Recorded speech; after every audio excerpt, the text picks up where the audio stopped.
Hello again, everyone. We just finished turn 4, another eventful turn. I'm Admiral Seabass, and I'm joined by... Captain Calamari. Well, Captain Calamari once again was more active this turn. She brought Sauron into the game That was last turn, but that gave her an extra dice. So she now has 8 action dice, and the Free Peoples only have 4. So what I was able to do this turn was not very much. I did...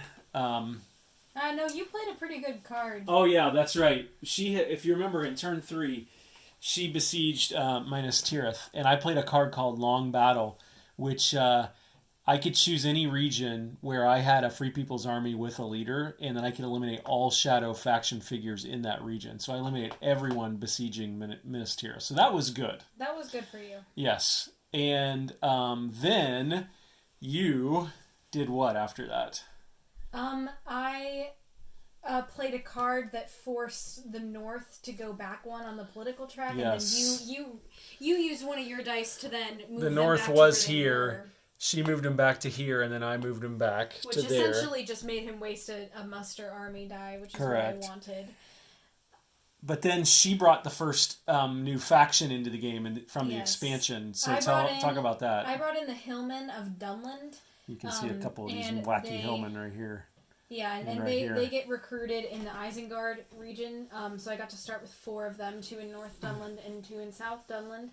And they have interesting rules to how they play. The faction cards, which I have in my hand, can apply to them, but they can also move with the Shadow Army like normal units too. But there's also special cards that you can play when you have them in battle, so they can be potentially very useful. And then I pressed into Helm's Deep. Last round I took the Fords of Eisen, and so now I'm pressing into Helm's Deep. She pressed in here.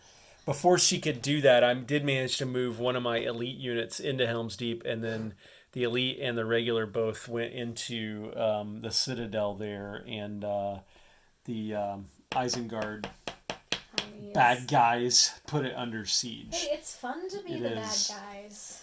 I also separated Strider. from the Fellowship, and he's now down here in Dimril Dale, just north east of Lorien here.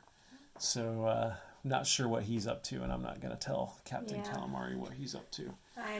And after he made that move, I then moved my troops from North Dunland into Moria, creating quite the army in Moria, including a couple of the men of Dunland. So we'll see. I'm also not revealing to Admiral Seabass the reason why I did that. Yes, she may have her eyes on either Lorien or Rivendell at this point with that army. So we'll just have to see. I was not able to progress the Fellowship because she put 1 die in the hunt pool and then rolled 2 into the hunt pool, and so I only had 1 character die, and I really wanted to use that to play that card that eliminated all her units in besieging Minas Tirith, so I was not able to progress the Fellowship. And then I also kindly reminded him that he has the Elven Rings, which if you yes. use an Elven Ring, you can change the results of one of your die roll, but then it gets corrupted, so then I can use it later if I so choose. I did use one of the Elven Rings to change a dice to a character dice, which let me move Strider here, and now she has that Elven Ring, and she can use it to do the same thing, but once she does that, it's destroyed. It's out of the game, essentially. So... tense game here, and I'm still looking to get my first faction into the game, so we'll see if I can make that happen next turn. All right, that's your turn 4 summary. By the way, still no victory points scored. Yes, we have in not the game. claimed it, but that could change soon. That could change very soon. So, all right, for Captain Calamari, I'm Admiral Seabass signing off.